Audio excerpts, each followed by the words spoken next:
gas to power is one of the solutions being touted to help solve South Africa's power crisis. While delivering his department's budget vote in Parliament, Minister Gwede Mantashe said in the second quarter, the department will issue a request for proposals for the procurement of gas to power totaling 3,000 megawatt. At the same time, the Transport Department has granted car power ship access to the country's 3 ports.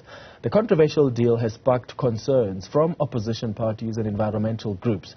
For more on this, I'm joined by Dr. Ross Harvey, who's the Director of Research and Programs at Good Governance Africa. Dr. Harvey, thank you for making time for us. Let's start with these reports of this special directive ordering Transnet to find this harbour space for 3 Turkish gas-to-power ships in that Cougar harbour for the next 20 years. Do you believe this sets the tone for the green light for the car power ship deal?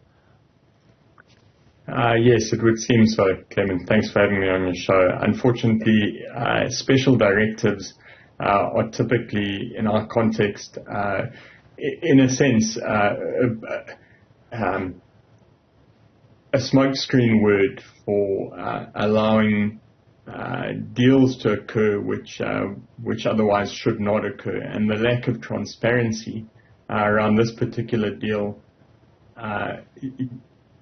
and even the alleged corruption dating back to 2021 is, of course, a source of huge concern. And in fact, the reason why the deal hasn't gone ahead thus far is precisely because of the objection from environmental groups, but also from groups like ARTA, which argue that NERSA has no right to grant these kinds of licenses, which would not be in the state's best interests.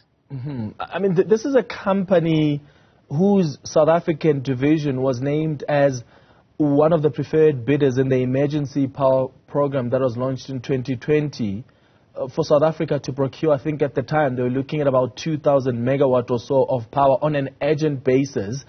But it was refused that environmental authorization for one of its projects. We are hearing now from the Department of Environmental Affairs that that process is still not concluded. Do you still think, because some people and even the energy minister believe so, that car power ship could be the answer to this current crisis we're facing now? Yeah, Clement, certainly not. You know, where there's smoke, there's fire, and there's a very good reason for why this project hasn't gone ahead thus far.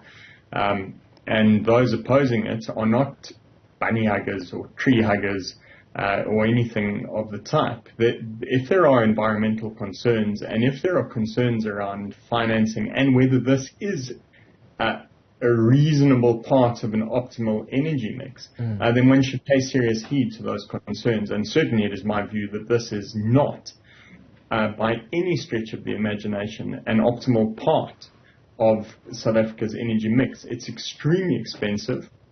We're talking about a potential cost of anywhere in the region of 200 billion rand, which is just short of the Eskom debt that Treasury has just taken on. So we're talking about a lot of money for 3 gigawatts. Now, 3 gigawatts is literally about 3/20ths of the current supply deficit in our country. And an extremely expensive, inefficient form of that with environmental degradation as a serious risk. Yeah. So it seems clear to me that this is suboptimal, and the narrative that we simply have to go ahead and procure because we're in an emergency is nonsense, because unfortunately this emergency was created by the very people who are now purporting car power ships as a reasonable alternative. I'm afraid we don't get to have our cake and eat it too. And Good Governance Africa certainly says this is not good governance. Yeah. And if it's not good governance, well, we need to find another way. We need to do things properly that serve the interest of this nation. Yeah. Gwede Mantashe recently said that's our best chance to ending this crisis of load shedding by the end of the year. And he's often mentioned that, well, it's working in other countries. You look at what's happening in Ivory Coast, in Ghana, in Gabon, in Brazil. Is your concern more about the estimated cost of this kind of project? You mentioned about 200 billion rand for a 20-year contract. Government says, well, if you're getting it for a shorter period of time, it's going to be more expensive, or is the concern more around the environmental concerns surrounding this project? Yeah, Clement, it's both, but it's also a matter of quantum. We're talking about 3 gigawatts when the current shortfall is 20 gigawatts. Now, to put this in context, the Renewable Energy Independent Procurement Bid Round 6 had 8 gigawatts of power bidded for. Unfortunately, the centralized grid infrastructure is not configured in such a way as to procure that amount of power from the places where it's most optimal to produce renewable energy. And so in the end, we ended up with about 2 gigs out of the potential 8. Now, 8 would have gone a lot further in addressing our current deficit. So 3 gigawatts for 200 billion rand over 20 years, potentially corrupt, does not at all seem optimal. So it's the president, in addition to Minister Gwede Mantashe, has also actually said, well, it works in other countries. It solved their crisis. Our crisis is actually fundamentally different, and the needs, the demands on our grid are substantially higher than they are in other countries. So this is a suboptimal solution that has red flags all over it, not only for environmental reasons. And speaking of environmental reasons, I'm interested in how we can strike the balance, because environmentalists often raise concerns about oil and gas exploration contributing to climate change, which they believe often even the Minister of Environmental Affairs doesn't consider. And all these are important issues. But how do we find the balance between, we have resources in this country that we can use to help grow our economy, to help create jobs. Is there a way we can do so without severe consequences on marine life, on communities? Because when you look at these projects, they're quite capital intensive. If we are always going to be opposing explorations, investors are going to go elsewhere. Yeah, Kim, look, these are a great set of questions, and we probably don't have time to fully explore them, but I'll try and give you as succinct a view as possible. There's a narrative out there of self-determination. We have these resources, we should be able to exploit them, and natural gas is 40% less carbon intensive in terms of emissions than oil, for instance. And as a fuel source, we still don't have anything nearly as energy efficient in the renewable space, especially when it comes to storage technology and so on. So is there a balance to be struck? Possibly. My concern as a good governance advocate and as a political economy analyst is that if you look at African countries' history of oil and gas, you see that we're afflicted by an oil curse. And what that simply means is that oil or gas rents accrue to the political and business elite at the expense of the majority of the country, at the expense of broad-based development, because the incentive to create broad-based development and a broad tax base is diminished by access to quick and easy oil rents. And so here's my assertion. If it were the case that simply having the resources and being able to exploit them would solve our energy deficit, it would have been done by now. But look at the experience of countries that have been oil and gas rich, Angola, Nigeria. They're a classic case of the oil curse. And the gas has been flared and not used for electrification. What makes us think that under the current political economy configuration, that gas is suddenly going to be a silver bullet for our future industrialization?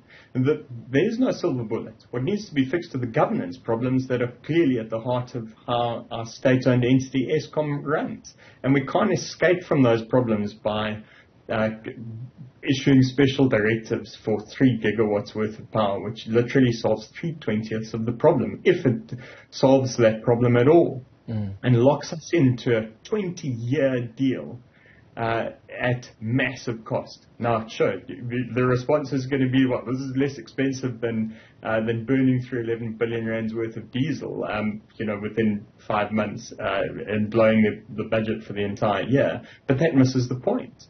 The point is, we need to get the governance right. We need to get your REI PPP bid properly configured. If you're going to spend 200 billion rand, do it on the grid, and make the grid, optimize the grid for the ingestion of renewables. We have renewable potential. That's optimal. Yeah. That should be exploited. But looking for easy solutions just is something South Africans should really stand up against. It's enough now. Yeah, and speaking of the IRP, let's look at that energy master plan. And since the start of this energy crisis, government has developed different plans. So the IRP, you look at it, do you think it's been properly implemented? Because when I looked at what was envisaged when it comes to renewable energy, you see that we have about 25% less renewable IPPs than planned in the IRP of 2019. So we haven't even stuck to the commitments that were made in that energy master plan. Yeah, absolutely. So that energy master plan is, I think, it's not sufficiently ambitious in terms of renewables. But even the renewables that it is ambitious about, that reflect, part of the thinking by the National Planning Commission, and as was manifest in the National Development Plan of 2011, again, the problem there has been that the grid wasn't sufficiently reconfigured. Now that costs 16 million rand per kilometre of new cabling if you're going to reconfigure. But you need to build ingestion points so that you don't just procure power from Mpumalanga. So the IRP needs to have a rethink, or those putting together the IRP need to consider some of the practical things that need to be done in order to realize some of its objectives. I have no issue with the nuclear potential that's built into that IRP. However, I do have a problem with mega infrastructure projects, and any kind of Kuberg-style expansion worries me, not necessarily because of nuclear per se, but because of the rent-seeking opportunities that go with any kind of mega project, and we've seen enough of that as well, and we're going to have another Zondo commission into that should that go ahead. So in our current political economy context, in terms of good governance, the opportunity costs of mega projects are great, and therefore, almost invariably, smaller, localized projects that deliver power locally are likely to be more effective. Car power ships are not that. I'm just wondering, Dr. Harvey, if we're going to ever be in a space where there's some level of comfortability with these, as you call them, mega project under this government, given the history and the experience that we have when it comes to the major projects.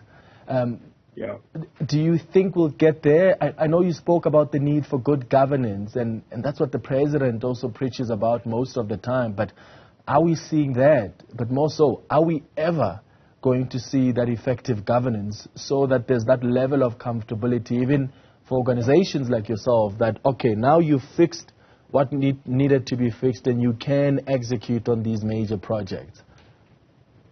Yeah, great question. I'm not convinced that under the current configuration that there are sufficiently powerful mechanisms of accountability to allow us to have faith that mega projects will be executed without corruption. And like I said earlier, the fact that there are allegations of corruption regarding car power ship dating as far back as 2021 are a serious cause for concern. Yeah. The fact that Medupi and Kusile are still not fully operational precisely because of alleged corruption in the boiler contracts between Hitachi and Chancellor House. Chancellor House is the investment arm of the ANC. And my concern is that for as long as rents continue to accrue to the ruling party, they have every interest in obliterating mechanisms of real accountability.